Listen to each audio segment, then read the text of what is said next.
দর্শক, এই মুহূর্তে অবস্থান করছে মিরপুর 13 নম্বর রাকিন সিটির সামনে। একটি গাড়ি বিক্রি হবে। সেই গাড়িটা টসটসা লাল কালার, মনে ধরা কালার গাড়ি। গাড়িটা ফ্রেশ কন্ডিশনটা ভালো আছে। গাড়িটার দাম চাচ্ছি আমরা 1,40,000। যদি কেউ গাড়িটা নিতে চান অবশ্যই আমার নাম্বারে যোগাযোগ করবেন। গাড়িটা মডেল হলো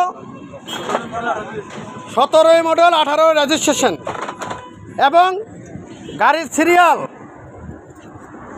35, 39, 76। এই যে গাড়ি কত কিলো চলছে? 27 কিলো গাড়ি চলছে, বেশি চলে নাই। গাড়ির দাম মাত্র 1,40,000।